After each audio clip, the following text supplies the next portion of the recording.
Professor Zoltán Szűst is a university professor, Dean of the Faculty of Pedagogy of the Eszterházy Károly Catholic University, head of the Doctoral School and Educational Sciences and the Department of Educational Innovation. He is a researcher in digital pedagogy, media and the information society. So far, he has given over 100 lectures at Hungarian and international pedagogical, communication, and media science professional events and business training courses. He is a permanent consultant for numerous Hungarian television or radio channels and printed newspapers. He has about 250 scientific publications in Hungarian, English, and Serbian, of which more than 100 are journal articles. His studies are published in internationally highly ranked journals indexed by Scopus and Web of Science. He has been cited by more than 500 foreign authors who have never been his colleagues or co-authors. His total number of independent references is about 1,800. It is my great honor to give you the distinguished professor, Zoltán Szűst. You have the floor.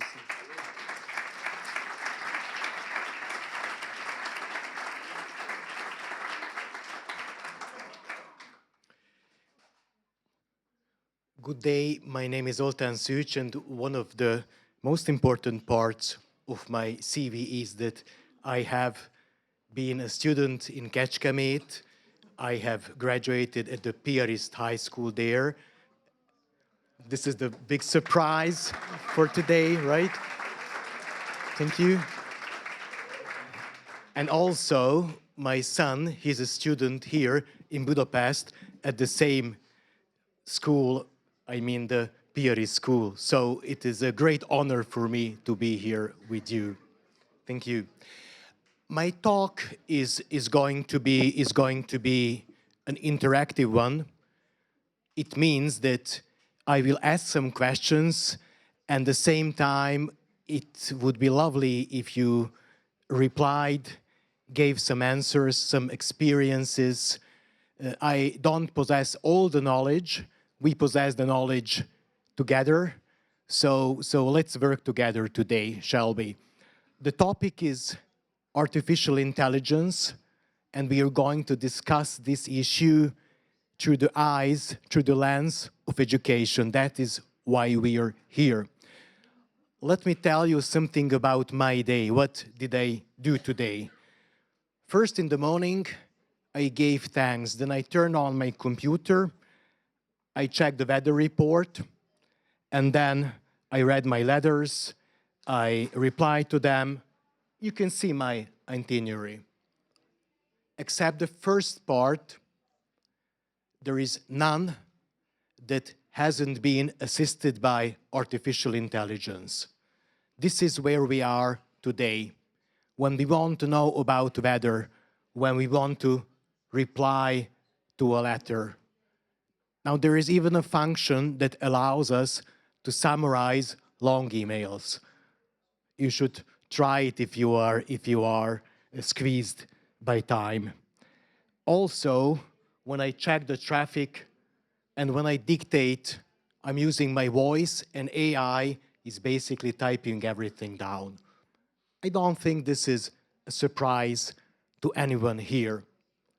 But let's continue. Let's see, where do we encounter artificial intelligence as well. Basically, at every aspect of our life. But there is none technology before that was such a disruptive technology. It means that it can be used for a great good, and it can be used for basically wrongs, for wrongdoings. We are going to discuss this today. Why is this technology such a two-faced technology? Earlier, sometimes in the middle of the 20th century, we had the nuclear technology that was more or less similar, but the effects were quite visible. The two nuclear bombs that were dropped on cities, and at the same time the nuclear power plants that are powering, at least in Hungary, the electricity, are as disruptive as artificial intelligence. And I will try to prove it, or you can prove me wrong. This is one of the tasks I'm here.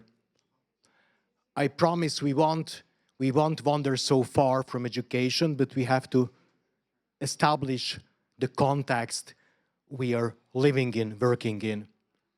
Here are the waves of innovation. All these innovations, they had an impact on education. First of all, the electricity. How? We could go to school in the evenings. People could read in the evenings. Students, they could do their homework in the evenings and so on. Also, the engine, we could travel far, the computers and so on. And now there is a short wave of innovation that precedes the computerization, the IT, and this is the artificial intelligence.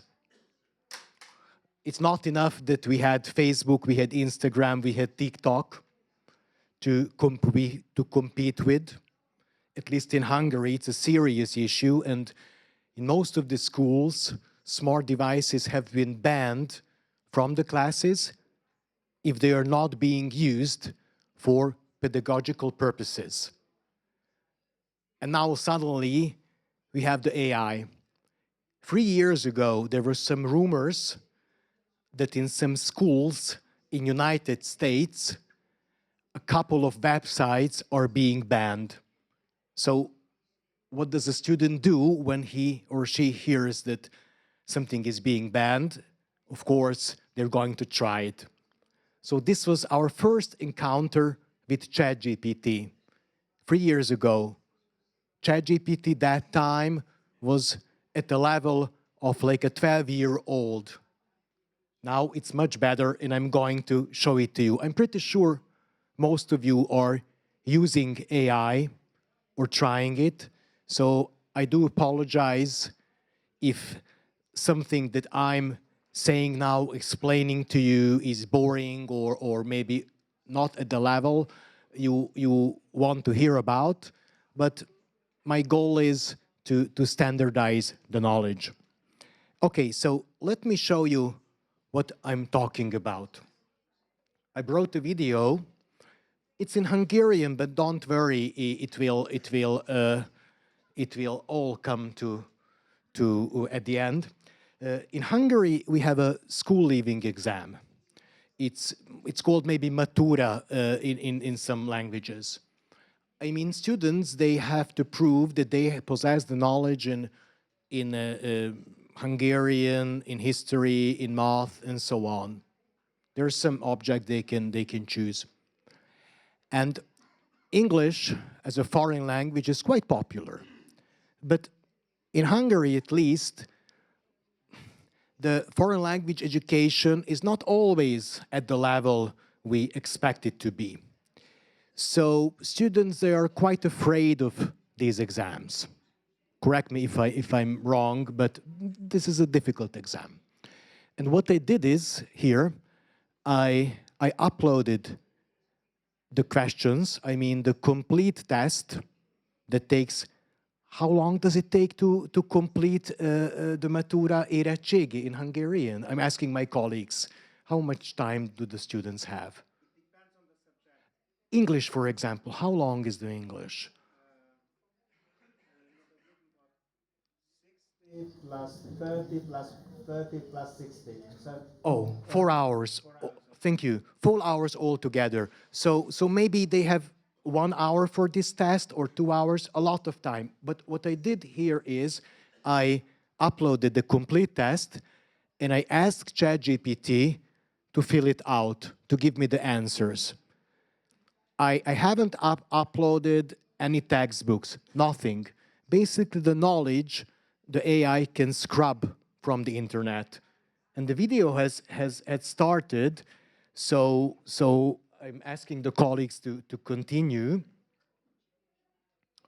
Okay, so what you can to watch it again, because I was talking through it.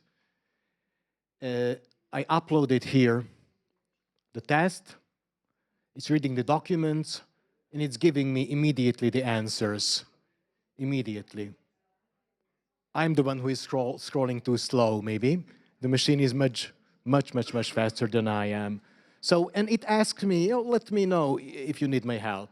So that's it. I scrolled it back to see whether it's fine, because I was taught that you should always check the answer. This was my way of checking the answers. So the next slide compares the answers, the official answers the teachers get, and the answers given by the AI. They are similar. It understood the text. It's not easy to understand these texts because it wasn't the basic English. It was the high level it is expected from someone who would like to get into the best universities. I was told to show something that will stun the audience. So I hope that I passed the test. There was someone who gave me the order. So, okay, if this wasn't enough, let me tell you another story. When I went to elementary school, I wasn't really good at drawing or painting and so on. I was really bad, and it even got worse. So you can imagine how bad I am. But my mother, as a good teacher, she thought that I couldn't get bad grades, so she was always doing the tasks instead of me. Finally, my teacher said that it doesn't make sense, so she stopped. It took a lot of time, but I could play during that time, so it was fine that time. But I'm same as bad with the videos. And now ChatGPT has got a module called Sora. Maybe you have heard about it.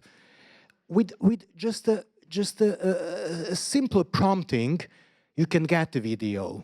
It will make you a video. So we are at an educational conference, and I know that on social media, it is very calming and soothing and relaxing to see some cat images, even videos.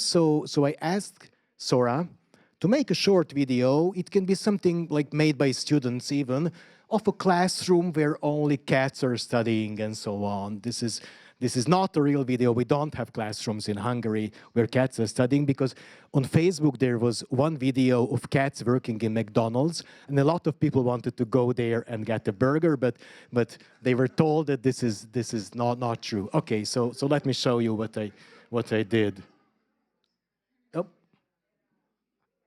Oh, yeah. There it is. The Maine Coon is the teacher, and all the others, they are paying attention, and even the teacher explains. Fantastic. So it wasn't me, only 3 sentences, and we got the video. I could prompt it. I ask what type of cats do we need and so on. I'm a huge cat fan, if you haven't figured it out yet. The trick is, in every subject, the AI is performing better than the students. So what can we do? Because we need to do something. We need to do something. We cannot ban this technology. Immediately when the kids get home, they will start using it. We did the research. I'm going to tell you a little bit about it, where we asked students from high schools, middle schools, and high schools to express their opinion about AI. And they had to write an essay. We asked them to write an essay. One of my colleagues said they will be able to write maybe 2 or 3 pages. I told that this is too much. They will probably write 1 page. So I, again, asked my son, and I'm asking for an immunity now. And he told me, how much time would you spend with an essay? He told me, as much as I need to prompt the ChatGPT right, like 10 seconds, 15 seconds, and so on. He's not watching this, so it's fine. And why? Because he wasn't interested in doing this. And then we checked the results we got from the students, and it seemed that almost half of the essays were written by ChatGPT. Then we searched for different papers that helped us how to recognize AI and so on, because most of the programs, they actually don't do it. They maybe indicate some use of AI, but they are not certain this way.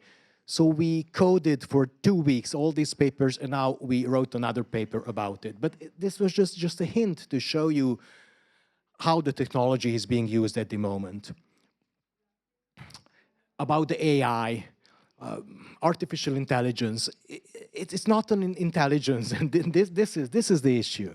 It's not an intelligence, it's a large language model, but it is smarter than me, for example. So what is it?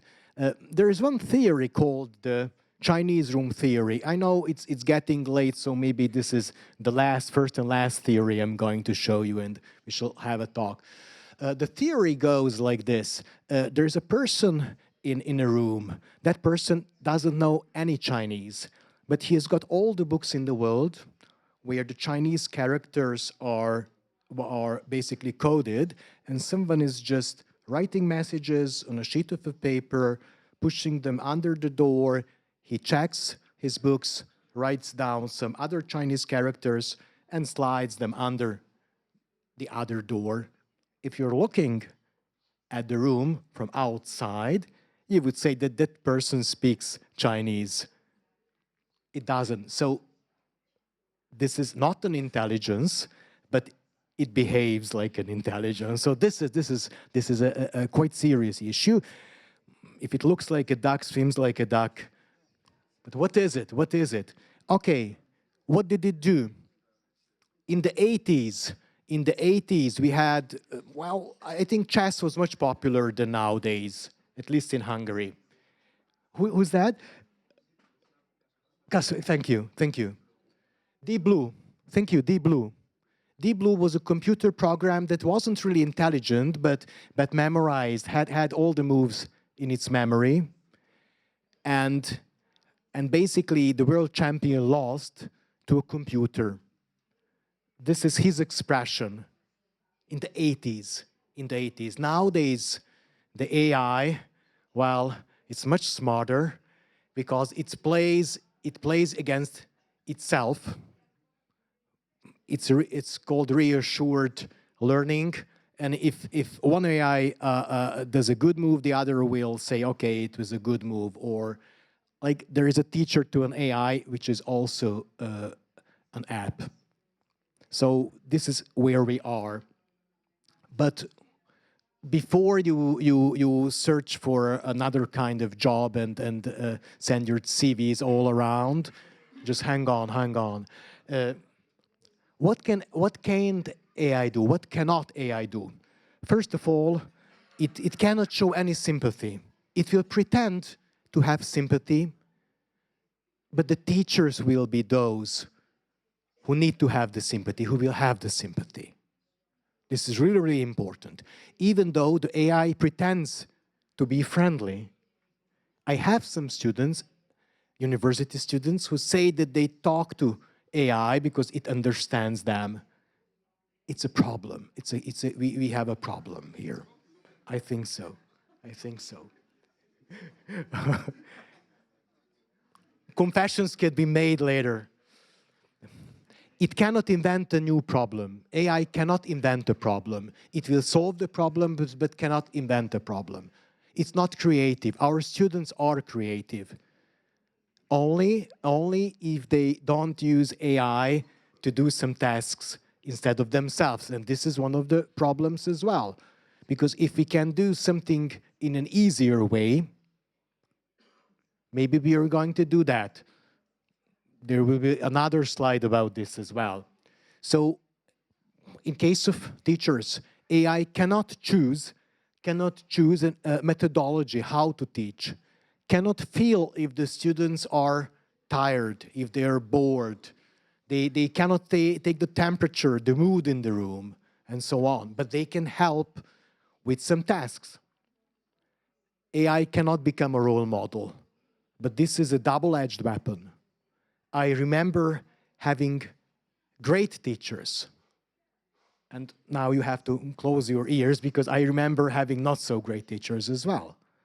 So, but even if you have a good AI, it cannot become a role model. If you have a good teacher, it can become a role model. This is also something a machine cannot do. The emphasis is on the machine. It will never seek the truth. The AI is not interested in what's right and wrong. The AI will give you only the answers that are given through the teaching. So it depends what the AI has been taught on, what the AI has read, and so on. And let me tell you, most of these AIs, they are not taught in a Christian way. Okay? AI cannot dream, cannot have any dreams. Right, it's a machine, it's a machine. Cannot believe, cannot forgive, and so on. So when someone turns to an AI and thinks it's a person, because I have some colleagues who name the AI, give them, I mean, in Hungary it's a custom, sometimes you give names to some machines, to a washing machine or to a car. So if it breaks down, you can curse a little bit and so on. But it was earlier. Nowadays, oh, no. Nowadays, even because of the because the machines they don't work as much as they used to be. Okay, so but let me give you some positive tips. AI can help. Basically, AI and digitalization can help us with establishing, for example, the wisdom of the crowds. This is something, I'm pretty sure when you go to a foreign city and you look for a hotel, you check booking.com, you check the reviews and so on, you check the recommendations. AI can help with collecting these recommendations. Wikipedia, Google reviews, basically everything we crowdsource is nowadays based on AI. Also, navigation is based on AI. It can save time and resources. If there is a question to be answered, and I don't need to read the complete encyclopedia or to read the complete book, I just upload the book and ask the book whether there is a topic discussed I'm looking for. It saves time, why not? But I am the one who can decide whether the answer is right or wrong. My field of expertise, maybe I can rephrase it like that, is communication, media, pedagogy, and language, literature. But I don't know too much about biology. I had classes, I tried to pay attention, and so on, chemistry, but it was a long time ago. So I cannot verify the answers. So this is one of the biggest tricks, that if we ask the AI, our students ask the AI to give us an answer. Have you seen the TV show Friends? Joey, Rachel, and the others. Joey was always nodding, but he never understood what was going on, and he had only money to get the first book in the series, started with A. Then he learned those words and understood them, but the others he always nodded, but he was great at nodding.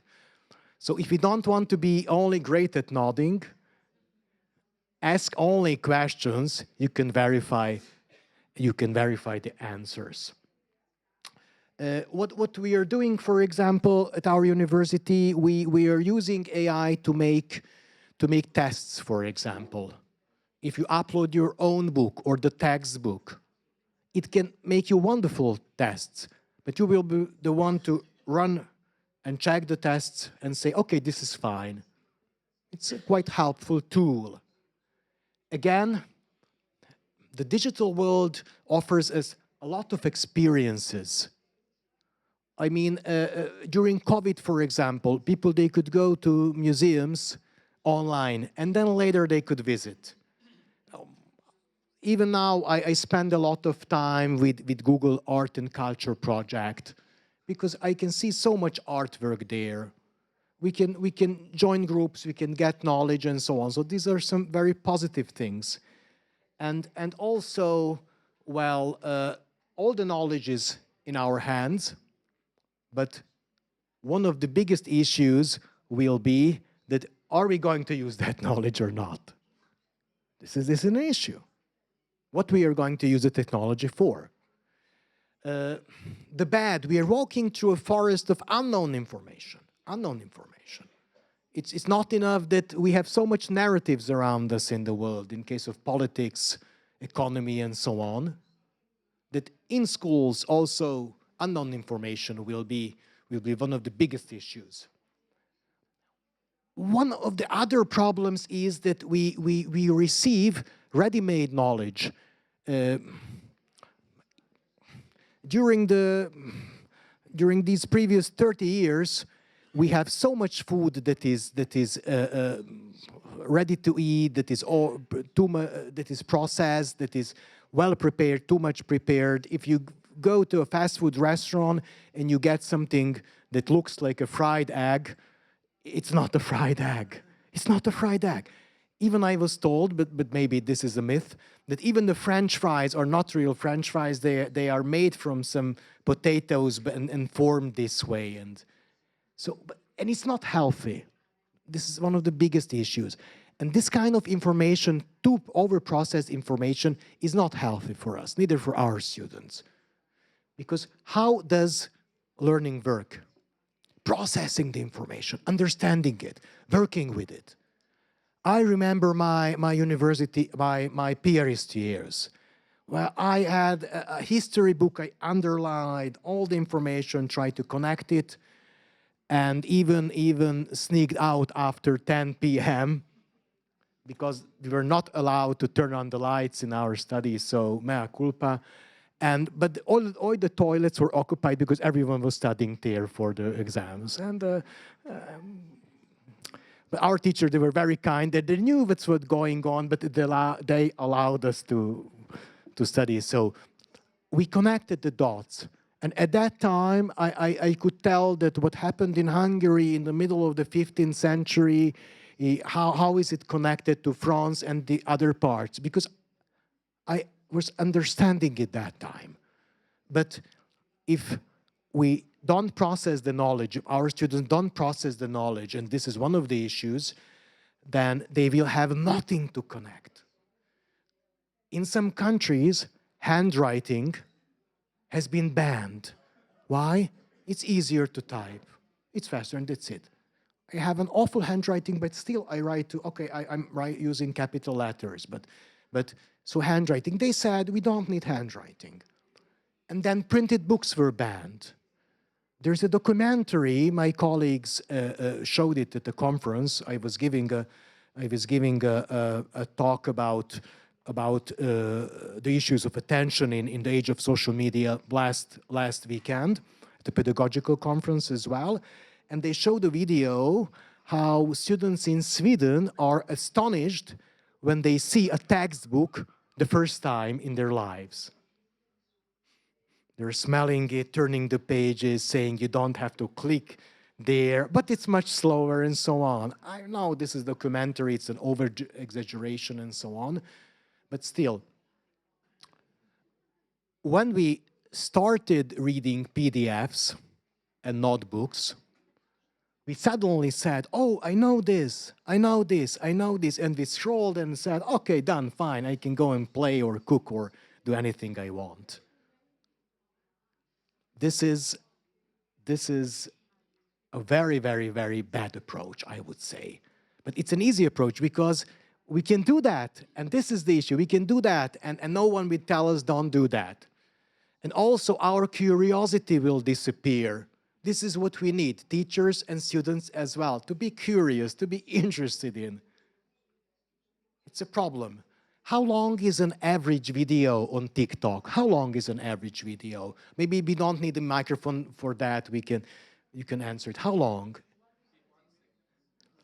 60 seconds, even shorter. 10 seconds, 20 seconds, 10 seconds. How much? 20 seconds. Let's say 20 seconds. How much information can we pass in 20 seconds? I'm giving this talk for 90 minutes. Well, prehistoric times even, right? We could have a TikTok and that's it. But we wouldn't be able to communicate. Nothing could be understood or taken. So 10 seconds, 20 seconds, 1 minute. And when we put them in a classroom, they have 45 minutes to pay attention. So does it mean that we need 10-minute classes? No. But we need to pay attention what's happening in the world and somehow to react. There's a huge panic, or basically some people are quite enthusiastic saying, okay, the technology will give us the solutions. Let me ask you a question. When you go home, do you feel the urge that you need to wash your clothes by hand? You don't want to put it in a washing machine. I will wash it like for 1.5 hours. Oh my God, fantastic. Or to do the dishes, like 30 minutes. I know it's greasy and so on, but finally something, or an hour and so on. Or sweeping the floor, no vacuum cleaners, fantastic, gosh, very good. Or not buying a ready-made pasta, preparing it when you are hungry and then eating at the end. For me, it would be a catastrophe. So, of course, because we are not less if we don't wash with our hands. If we don't go only, I'm taking long rides because I think it's healthy and so on, if I can do, and it's good for the environment and so on. But not washing doesn't sound good. And still, what do we say? We don't have time for anything. We don't have to wash. Okay, so even if we have a dryer, we can just fold it and put it in a closet. And we are very busy. And now there's the AI, it's going to do everything instead of us, and we will be even busier, I'm pretty sure, right? I'm not here to tell you anecdotes, but I'm here to maybe to hold a kind of mirror in front of us, in front of myself, because everything I'm saying is first of all, well, applicable for me. So the question is, this is the big question now, maybe 30 minutes have passed and you're wondering, what is the big question? This is the big question. Will we be smarter or are we going ignorant if we use the technology? When people had the printing press, they would become smarter. And I always ask my students, what is the motto of Google Scholar? Do you remember when you search for some scientific papers, what does the Google Scholar say? Standing on the shoulders of giants, Who are the giants? Those we have seen on TikTok, because there's a video going around that pyramids are built by giants. They're not, let me tell you. Who were the giants? Those who came before Newton. Those whose works were printed so he could read them, and the others. So printing press was a good thing. But now the technology, if we use it basically to replace ourselves, it's going to be a catastrophe. But we can do that. The problem is we can easily do that. Not to become smarter. Every evening I'm studying with Duolingo. Do you know the app Duolingo? It helps you learn Duolingo. It's fantastic. It's even, maybe it's a bit annoying because it's sending me reminders that you haven't completed and your friend is in front of you. And again, this stress is not enough that I'm receiving so many emails. Someone has overtaken me. Even the rector of the Catholic high school, university in Llegar is playing Duolingo, and sometimes he sends me a message, you haven't completed your task. It's so annoying, so annoying. Why is he doing this? Man. But when I'm paired with him, I can trust him that he does everything instead of me, so we are a great tandem that time. What I want to say is Duolingo is built on AI. It's actually overseeing my whole career, all these 250 days. My son, by the way, has more than 600 days of Duolingo, and he's the one who's always telling me, complete the Duolingo. And all the mistakes I have made and helps me learn better. So this is also a way of AI and giving me, when it sees that I cannot even complete the sentence, it will give me the only task with one word at a time. It's a great teacher that time. But if I used AI to complete an essay, to write an essay in English, or as you can see, this presentation hasn't been done with an AI, because I'm here and I'm at least I know what I'm talking about. At least it looks like, right? But what you can do is, in Hungary, a month ago, it wasn't a scandal, but there was a book that was said to be the best this year, and someone wrote a review which was quite astonishing, and got even the review itself was published. And then someone figured out that the review was written completely with ChatGPT. The author itself of the book said that what a fantastic review, because it was a positive one, of course. We like to be reminded that we are smart and so on. And the author itself wouldn't recognize that the review was written by a machine. This is where we are. Just a couple of words about the ways how do we live with the technology. Maybe this is the last bit and piece of philosophy today. Transhumanism.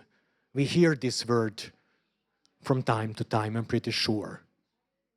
Saying that this is not our way of thinking, by the way, let me assure you. Saying that we have to overpass our boundaries as a human. And last time I was at a conference, and I thought that I'm not hearing right. I'm a Catholic conservative person, even though if my shirt is quite colorful. I was told not to dress more colorful, because not here, but because it doesn't suit the knowledge I have.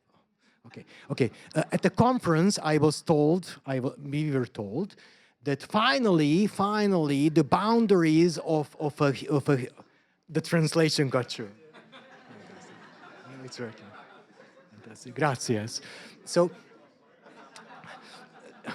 at the conference, I was told that finally the boundaries, the frontiers of a human body can be overpassed, and now we can design pants with 3 legs and T-shirts for people who are 3 meters tall. And I said, why? We can do that, but why? And no one understood me. They thought I'm not progressive enough and conservative, and no one wanted to sit with me during the lunch. So we don't want to do this. It doesn't make any sense. Just a short note about transhumanism. What is it, and why do we have to be really careful about it?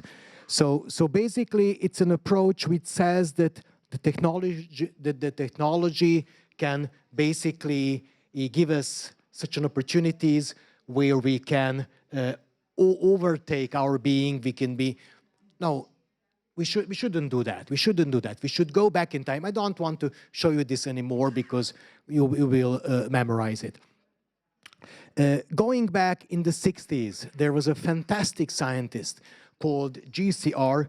Licklider. In America, he worked on networks, and he wrote a couple of fantastic essays. One of them being Intergalactic Network, Human-Computer Symbiosis. And he said that basically we need to cooperate with the machines. These machines, they can basically imitate our thinking process and so on, but still we will be the ones who will be controlling them. And when we let our students use the AI to cheat, but maybe this word is suitable for this. then we let them replace themselves and completely overthrow what we are doing in the name of education. The task is completed, right? It is. The essay is written. But this is not the task. The task is getting the knowledge. It's getting the knowledge. I remember when I was, maybe 1 or 2 years into my career, I wasn't self-confident. I'm not too confident even now, even though I'm giving a plenary speech. I'm never really confident because I think that I can do better. I have to do better. But that time I was really under myself, and I got an essay from one of my students which started by, as I have many times said during my conference talks in Berlin. This wasn't the brightest student. He wasn't the sharpest tool in the shed. Pretty sure. And first reaction was, Zoltán, you're not getting anywhere. I mean, even this guy, he's better than you. I have never been to Berlin. I went to Vienna. I'm going there to give a talk to the Hungarian teachers there in May.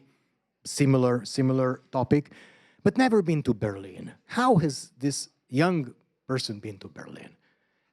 And with a Google search, I have found a fantastic paper with the same text. So, but he completed the task, right? He handed in the essay, that's it. And I started explaining to him that this is not the way to do at a university. I didn't give him a bad grade. I told him, repeat the task. Do it again. And if you need, do it again.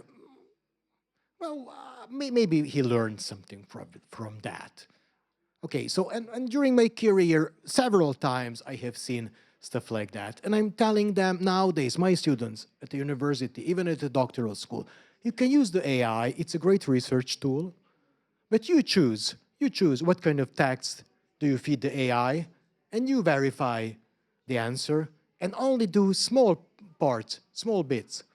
I haven't brought you other videos, but Google has got another AI called Notebook LM. You can upload a lot of books and papers, and you can ask some answers and even comparisons. But do that only if you have read the books. Then it's easy. Sometimes I upload my books. I have written 3 books. I upload them, and I ask them, just do a summary. Help me teach this class, and so on. But I can verify that, no, this is senseless, and this is good. Okay, it can help me.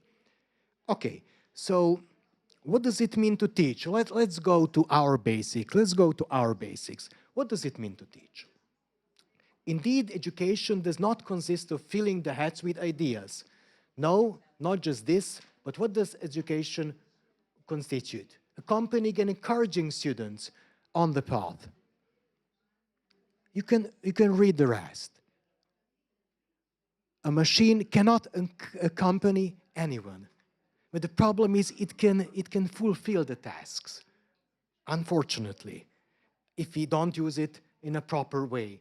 So, and also, basically, educating and helping to think well, to feel well, the language of the heart, and to do good, the language of the hands. We have to go back always to this teaching. Okay, so a couple of words what we shouldn't do. We shouldn't let the technology control us. But there are some situations when the navigation tells us where to turn. That's fine, and so on. Another anecdote, just to understand how the technology is overtaking our lives. Do you go to McDonald's? It's not a good habit, but it's tasty. And there's a very good KFC at the Pierist High School. My son thought that every lunch break he will go there, and he cannot even eat the food he brings from home. So this is not a complaint, but the school is good. It's occupying them. So it's good. It's good. It's good. We went there after his classes, and then we went to another program, and we wanted to eat something. And you know, nowadays you don't talk to a person when you order something, you talk to a screen, right? So many choices. In the end, at the end, the hungry person has to decide in 10 minutes if you want to have another juice or something. So many choices, and it's pressing us. And some people, they completely delete the order and start over again because they want to have the same choice, but 10 seconds are not enough. So this is the technology controlling us. But we see that in a restaurant. We don't see it in schools. It's a huge issue. Also, for example, I'm pretty sure some of you are using Kahoot. Are you using Kahoot for testing? In Hungary, it's quite popular. So Kahoot is great. Kahoot is great because testing is one of the best ways of memorizing things. We can use Kahoot with AI. It will help us do the tests. And students are getting smarter. But same time, talking about being disruptive, they can do the essay, they can do the tests, they can accomplish any tasks. I'm giving a lot of talks and I'm taking part in a lot of workshops. And at my own university, I have to teach my colleagues. It's not a grateful thing, but I always try to approach them nicely and kindly. And still there are some people who just sit there like this and say, this technology, it won't replace us because what they know, no computers can do. And then I'm a little bit mean, maybe, mea culpa, but I ask them, so what do you do? Oh, for example, in France, is anyone here from France? France? No, okay. I won't say any bad things, never. So, but my colleague told me that, you know, in France, not like in Hungary. Sometimes in Hungary, we like to think like that. It's a bad thing.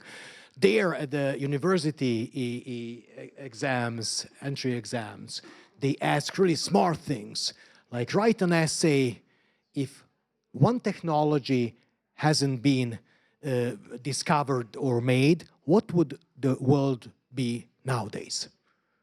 A computer cannot answer that, and he sat back like this. And he said, no problem.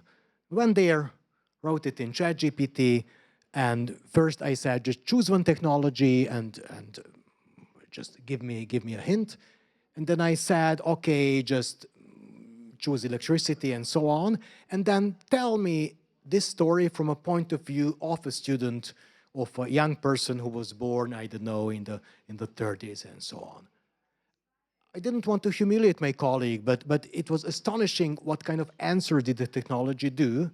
So it can completely replace us if we allow it. Unfortunately, in the case of knowledge, producing knowledge, but this is shallow knowledge because there is shallow from both sides, no deep knowledge, and nothing to connect to the spiritual world, nothing to connect to God. But in the middle, it gives us excellent answers. Plastic answers, but if we are smart, we will start prompting it and getting better answers, but still no real knowledge and creativity inside that. So we have to be vigilant, diligent, and we have to teach this. We have to show our students what are the opportunities, possibilities, what are the risks, and so on. They need to understand, they need to go through this process. So, okay, so what can it do? It can support personal development. There's a Duolingo in schools, for example. I studied English. It turned out well, I think. I know Serbian because I was born in part of Europe which belonged to Hungary. Now it's part of Serbia, and I learned a little bit Latin. But my German classes were, anyone here from Germany? Germany? Austria, fantastic, Austria. So all my classes started with der, die, das. We had to, and I never got to even say Herr Obermerte ist kalt or something like that, right? Because immediately I made a mistake. My teacher would do like this. you will never speak this language. And he was right, I never could speak it. So he was right, he was right. He was a good teacher, it seems. But I have 260 days of Duolingo, and maybe when I go to Austria, I will be able to order or to communicate using a machine. Because, well, it was a good way of learning language. Also, let's extend. I don't have to explain it to you because the PRE's pedagogy is based on this. Not lifelong learning, then 360 degrees of education. Learning everywhere, using technology to learn during commuting, on the buses, and so on. So it can, in America for a while, there was one app called Wordle, which was one of the most popular ones. Maybe only 6 letters. We always got a hint and had to guess the word. So every day another word. A little bit difficult maybe, but 365 words a day. If you do it for 10 years, man, you're very good. So if we combine AI with gamification, but the central issue is we are the ones who are controlling it. And if we are not good teachers, well, the technology cannot substitute us. We have to slow down. We have to slow down. The students, they have to understand, we have to help them understand how much impulses they need. They get a lot of impulses through the technology, through the screen. You said 20 seconds a video, 3 videos a minute, and do the math. How many things they see? How many things do we see? It's a problem. Anytime feel free to stop me and shout and answer and so on. Okay, I think we have still some air. So let me show you some of the answers our students who go to high school in Eger. I'm a dean at the university, but we have 2 schools, elementary, middle, and high schools attached to the university, and we did the research there. We send a questionnaire to many schools, not only Catholic schools, but we did some semi-structured interviews there, talked to the students, gave them some images, maybe they helped them talk about the AI, and they were quite curious about their opinion about the AI. Because we can think something about it or what they think, but we have to ask them. And also, you can see the boring part here, but this part has to be in every paper we want to publish. Q1, Q2 papers, scientific papers, they need the methodology. So this is the methodology. We had a lot of demographic variables here.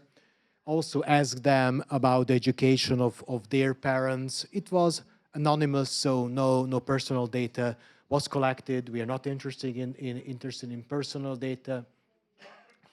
And there is a general attitude towards artificial intelligence scale, which is a validated questionnaire, and finally came the essay. So, okay, the questionnaire was completed by 667 students, and we had to clean it up a little bit. Only 10 of them were not eligible for use.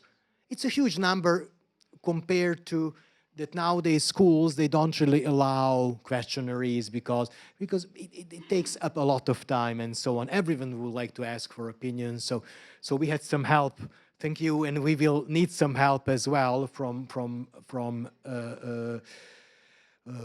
principals who will let us into the schools, because we need to know what students. Now we are asking for opinion of the teachers, by the way. This is our next research. And what we got is also disruptive. They said, for example, that the AI is dangerous. The students said that. The same students we think that use ChatGPT all day long, at night, and only talk to Snapchat AI because they don't make friends anymore. This is not true.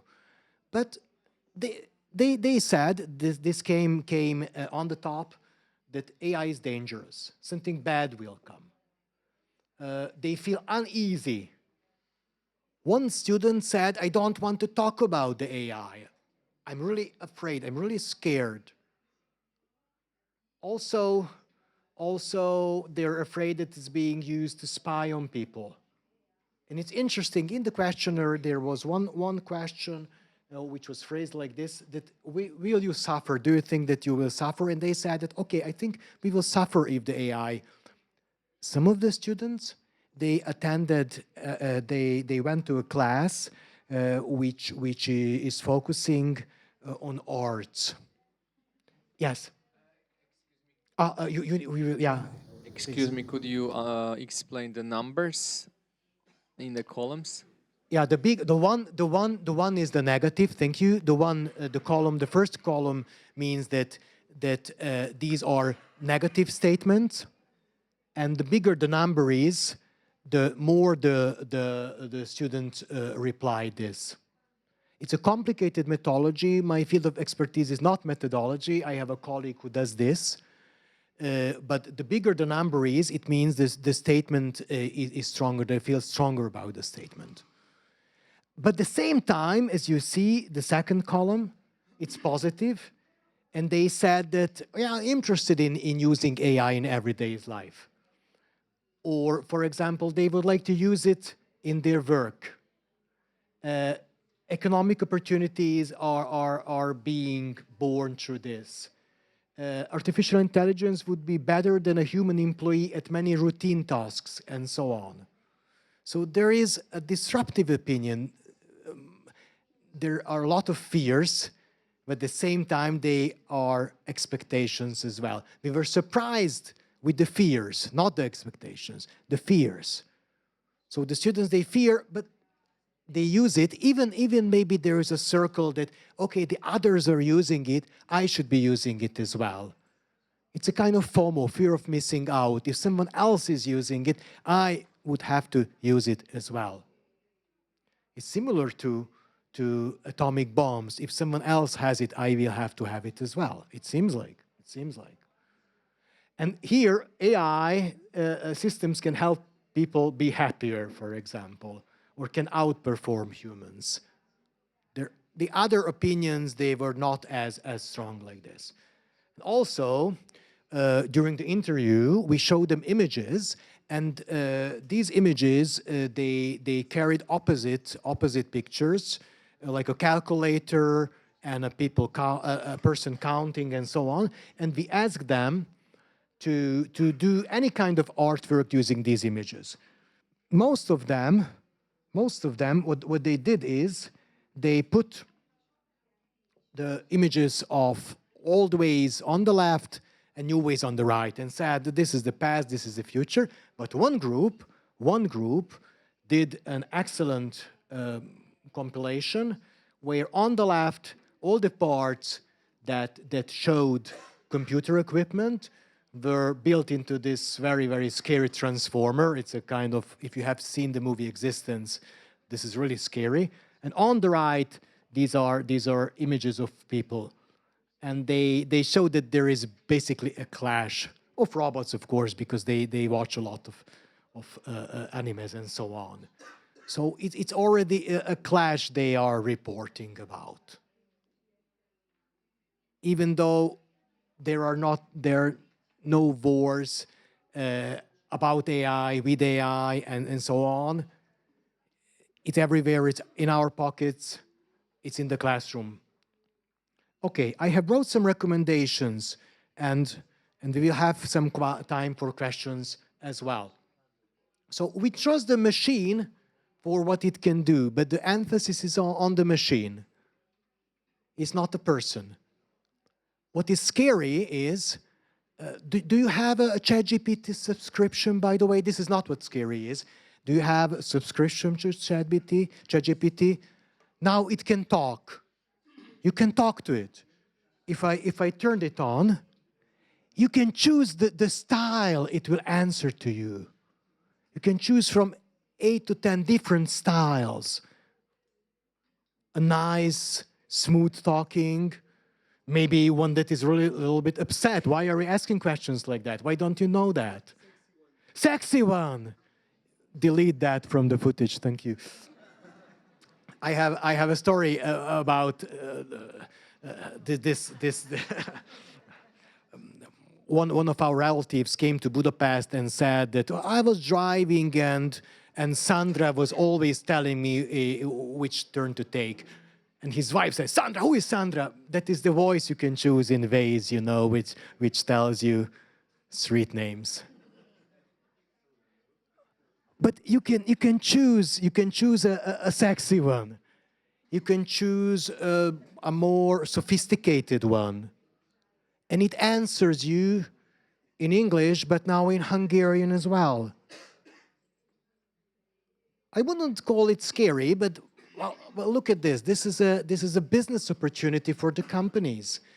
I haven't brought the slides, but in the 80s, 7 of the 10 most richest companies, they were interested in oil. Nowadays, only 1. The others, they're interested in information.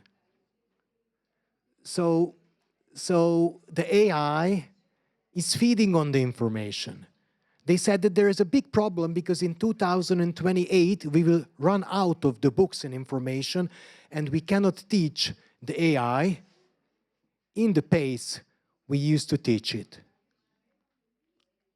But until that time, it will read all the books, I'm pretty sure. So it's a machine, even though it pretends to have feelings and so on. I read an article 5 years ago that in China, when young people use WeChat, sometimes there were the chatbots, which were the first manifestation of AI. It is a chatbot we are talking to in our voices nowadays as well. But these chatbots, 5 years ago, they were so popular in China that a lot of young people used to tell these chatbots, I love you. I love you. Why? Because the machine gets never angry, only if you tell the machine, just be a little bit strict with me and shout at me and so on. I don't think so. The machine will never forget your birthday, will never have a headache, will never tell you, you haven't done the dishes. I'm always doing the dishes, right? And so on. It was always be nice to you. And young people started saying the machine, I love you. Because this was the same way they used to communicate with flesh and blood people. If I open my Facebook Messenger and I talk to my wife and I talk to a chatbot, it will be the same form I'm communicating with. This is one of the problems. If we personalize the AI, always be aware that we are dealing with a machine that has got no soul. Okay, let me show you why. Those people, I'm not trained in IT. I have a PhD in literature and one PhD in pedagogy, and I'm a university professor of pedagogy, communication, and literature. But I was really much interested in math for a long time, so I more or less understand how it works. So this is how the AI works. You cannot see any soul there, I'm pretty sure. But if you ask the machine to paint an image, to show you how cats study in a classroom, you remember at the beginning, they studied. The Maine Coon was a very patient teacher, and the Tubbies, they were very, very into books. It will try to imitate other artwork, but also the maximum in the formula will tell you don't go so far from the normality, but just be a little bit creative. So nowadays, when it imitates Salvador Dali or Pablo Picasso and the others, it will copy Picasso and add just a little bit of novelty there. So this is the formula There is no soul behind that. But if you talk to it like it's a person, after a while you will think it's a person. It's a huge problem. The Chinese room effect as well. So what we have to do is we have to learn how the artificial intelligence, how does it work basically? How does it argue, for example? You can learn from it. Also, if there is a math problem to be solved, do we have any teachers of mathematics here? Fantastic, fantastic. I don't think that it's enough if we ask our students for the results. They have to show us how they did that, right? Because this is the only way we can know for sure. And a ChatGPT can become a private tutor. It can show you how they... In Hungary, it's quite popular to go to private tutors, even online, who will be patient and explain it to you, a problem, the solution. The machine will explain it to you, the solution, and you can learn from it. It's a fantastic opportunity. Even those who are not rich, who cannot afford a teacher. If you want to subscribe for ChatGPT, only the price of 2 private classes will be enough, but the free version will do that as well. So there is a chance to use it in a good way. There is always a chance, and we can learn how it did that. Also, we have to encourage our students to ask questions. They will learn through questions, and they will learn through asking questions. The ChatGPT, for example, we have to teach them how to ask questions and what to do with those results. And also, critical thinking is more important than ever, because the answers they get have to be verified. And even if they don't possess the knowledge at the moment, through critical thinking, they will be able to see that if that answer is right or wrong. Okay, so this is something we also have to take into consideration. So I asked you, I inquired you about the washer and the washing machine and so on. Maybe the AI can help us save some time in case of professors, for example. I don't really like administration. I don't like administrative tasks. But I don't really think there is anyone here in this room who says, oh, if only this talk was finished and I could get back and answer all the emails, maybe I got 30 of them or 50 of them. I'm going to...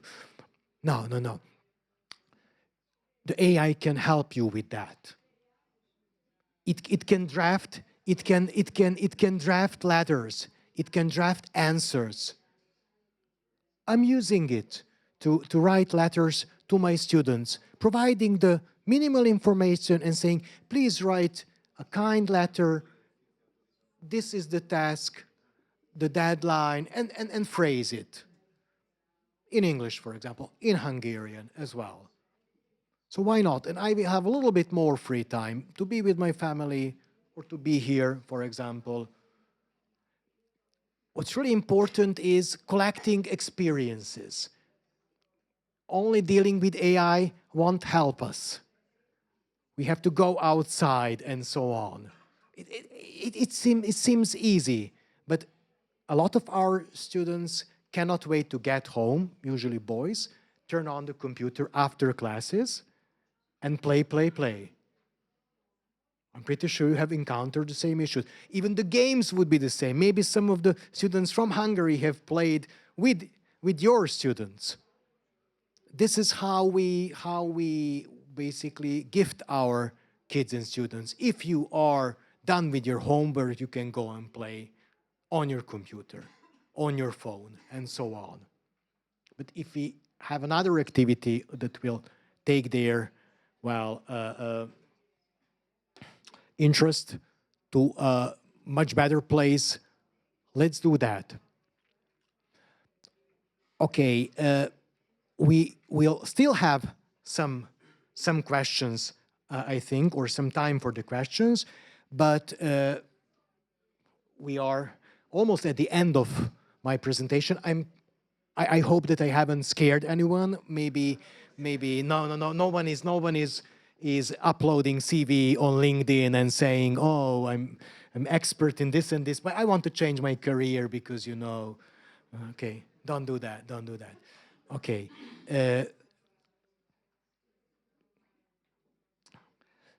It was a pleasure working together, giving this talk, seeing your faces, nodding, seeing when the translation got through and so on. Fantastic. So I'm really grateful, and I'm really grateful for all the attention I got. Thank you so much. Thank you.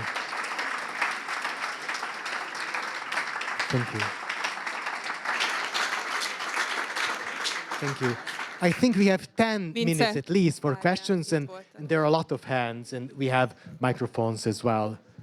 So the first question is here, and then it goes there. My colleagues will get the microphone to you.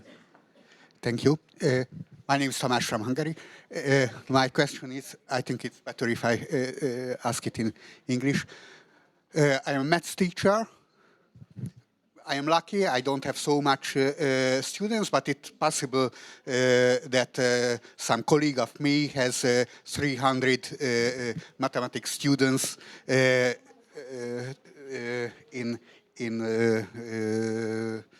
the same time. He goes into the classroom, there are 35 students and so forth. I think it's impossible to follow each of these students, which is their learning route. And I hope that in a couple of years it will be possible to ask the AI to help me, because he can follow what that special student don't know, what he needs to repeat. So Duolingo in mathematics or something like that. I think it's impossible for a human being to make these specific routes. But how can you see what is a future school? Because if I tell the students, please sit down here, make Duolingo, and I will sit in the quarter, it's no good. There is no humanity in it. So how can a teacher use the AI in a humanistic way? Thank you. It's an excellent question. Basically, we already have flipped classroom methodology, which means that the students would read the curriculum at home or watch some videos, and then when they come to school, they already gain some knowledge, and there they can discuss it. Here, it's an excellent idea if the school, for example, subscribes to a certain math program with AI in it, the students will learn at home or actually practice at home. And when they get to school, you will see on your computer what have they accomplished. And that computer will, that app will basically show you that is there something they couldn't understand themselves. And you will see, okay, this is the hardest part. This is the hardest part, and now we are going to practice that. I think this is the best way, because these personalized learning paths are something we all hope for. And it's not possible to do that even with 10 students in a class. But this way, if they are really studying with it, you can see their complete progress, maybe through all the school years and so on. Just let me give you a hint what could be. In Hungary, rich people, aristocrats would afford personal, private teachers. Even some of the biggest composers they spent some time in Hungary and taught the nobles' kids. And now we have a chance to have a private tutor who will help at home. But when they get to school, you will see them homework and you will know easily where you have to intervene. So it's basically a tandem we could work with the AI with. Why not? Thank you. We also have some questions here. We have 2 questions here. The gentleman in the 4th row. Thank you very much for your talk. It was so enriching, and I count myself to be fortunate to have listened to you. Thank you so much. I come from the Pious Schools of Austria, the province of Austria. I am Gerard. I work in a primary school with children from 8 years to 10 years. My students, my pupils, all have smartwatches. They spend the time with us from 8 o'clock until 5 o'clock in the evening. They all have smartwatches, and some of them have also iPads. They communicate with the parents. And some of them are even genius in the computerized world. When you talk about the dangers of the AI, and also the good and positive side of it, I was very touched, and I asked myself, I think it is urgent at this moment, maybe in all the PRE schools in the world also, maybe to have a strategy plan how we can face this problem, because maybe in 50 years, I bet you if we continue this way, classrooms might not be very important. Maybe everybody will sit at home and learn. And if classrooms are not important, then the PRS order has to think of how to reach again their mission in another way. So my question to you, and I agree also, excuse me, I agree also that it saves time, the AI saves time. That is something that is helping us and is good for resources. But at the same time, as you mentioned, the connection with the heart is not there. You know, social and emotional aspects are vital for the development of our kids in the school and for development of our students. But if education goes with AI, which is also important, we will lose all these aspects. It means the heart's language is no more there. So I think it's important to maintain a balance between the use of this AI technology, that I find it's important, but also between the use of the AI technology and the importance of the human interaction in education. Maybe you have done a lot in this area. Maybe you have some aspect to propose to us, because for the PRS, charism is more essential today. Thank you. Thank you. Thank you so much. Just a short reply. You're completely right. What we need to do is we need to integrate the AI into our teaching ways, into our way of thinking. Integrate in every part and not replace parts of our work. Basically, when we teach foreign languages, let's use Duolingo for schools for practicing something, and that's it. But the school remains in the center. Same goes for maths and so on. We cannot allow ourselves to be replaced by a machine. But because education is not about profit. But if you go to a shopping mall, I'm very clumsy at the shopping mall when I have to do everything for myself there. It's very complicated. I always put the bags under, and you cannot pack anything. But it's very comfortable for the shopping mall to have us being there and work and replace basically the cashier. So in the schools, we have to oppose being replaced.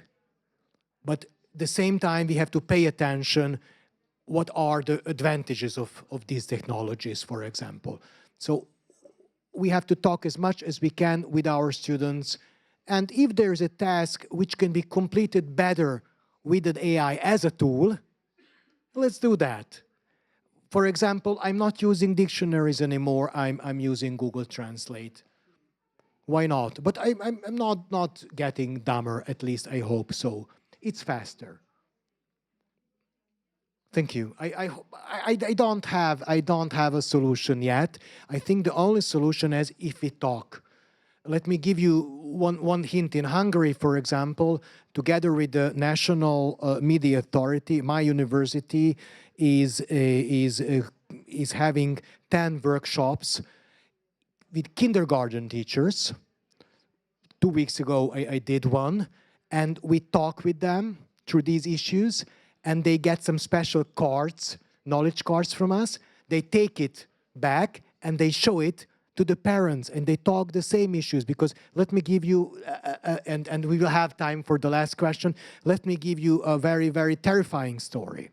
One of the kindergarten teachers says, a mother comes to the kindergarten with a taxi, 2 streets away with a taxi, puts the 4-year-old child who is completely capable of walking and playing into a cart, a stroller, because you don't have to hold its hand and so on, doesn't say a word, gives the iPad into the kid's hands, so for those 30 seconds doesn't have to interact. And in the kindergarten, there is a child which is already on the edges because it has been playing all morning long. So talking to parents as well about these issues, it helps educating the society. This is our goal. That is what we are doing at our university. Thank you.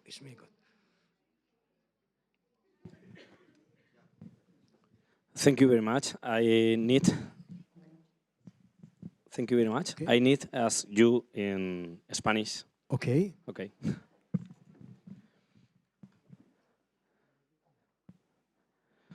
Ya lo siento, mi inglés es para un café y poco más, así que tengo que preguntar en español. Me ha parecido muy interesante, muchas gracias. Creo que has puesto encima de la mesa aspectos muy interesantes para hacer un uso responsable y valiente de la inteligencia artificial. Yo tengo una pregunta, aprovechando que está aquí y el dominio que tiene de la materia. Yo he preguntado a los diferentes modelos si China es una democracia. Y es muy diferente lo que me ha respondido DeepSeek, de lo que me ha respondido ChatGPT, de lo que me ha respondido Grok, de lo que me ha respondido Gemini. ¿Cree que sería necesario que hiciésemos dirimiésemos qué motor o qué inteligencia o qué modelo de inteligencia tenemos que utilizar en la escuela? ¿Habría que apostar más por uno, por otro? Y en segundo lugar, cuando menos en cada uno de nuestros países, o yo desde Europa, que vivo en Europa, habría que apostar porque la Unión Europea tuviese un modelo propio en el que democráticamente se asentasen unos valores, o rompería la dinámica auténtica del desarrollo de la inteligencia artificial. Gracias. Thank you. Just a short answer.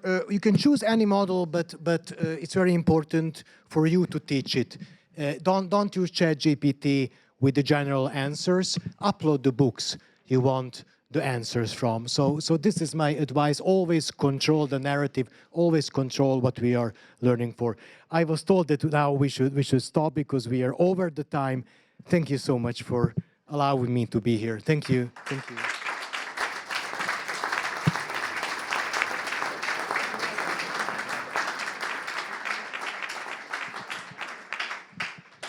Thank you very much, Professor, for this most inspiring talk. I'm sure that Professor Szűst will be available at the coffee break, so as you may ask questions that we didn't have any time for. However, now Father Javier has something to say, so right before we go to the coffee break, let's listen to his announcements.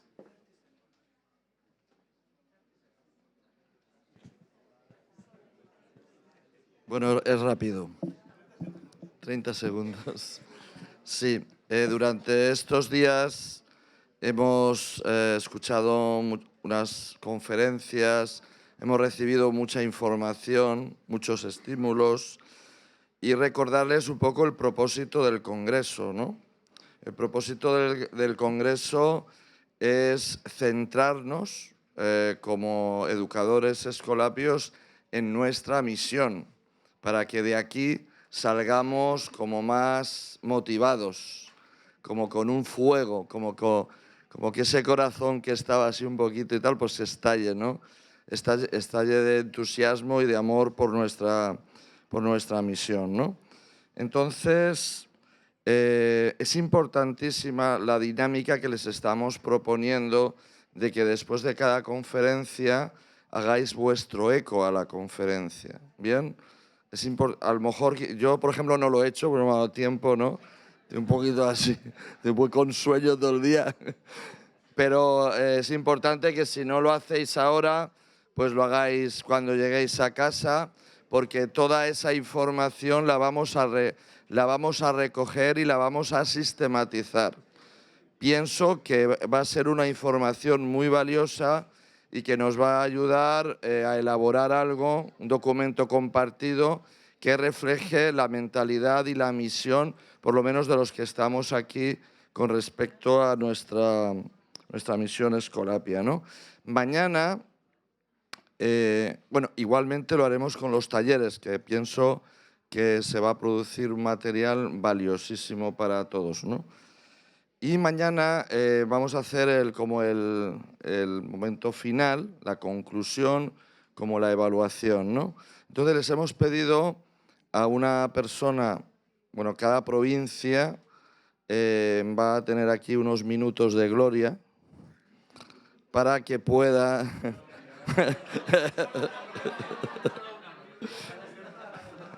No estaba pensando en ti. Unos minutos para que puedan, en nombre de todos los miembros que han venido de su provincia, pues expresar pues qué les ha inspirado este congreso, qué han descubierto, qué han aprendido y sobre todo cuáles son los desafíos que se llevan, o sea, que propone, a que nos llama este congreso para nuestro trabajo posterior, ¿vale? Entonces, para que lo vayan, algunos les se lo he dicho ya por WhatsApp, ya lo saben, pero para que vean un poco la dinámica de mañana. Y le vamos a dar al conferenciante Efren el regalito.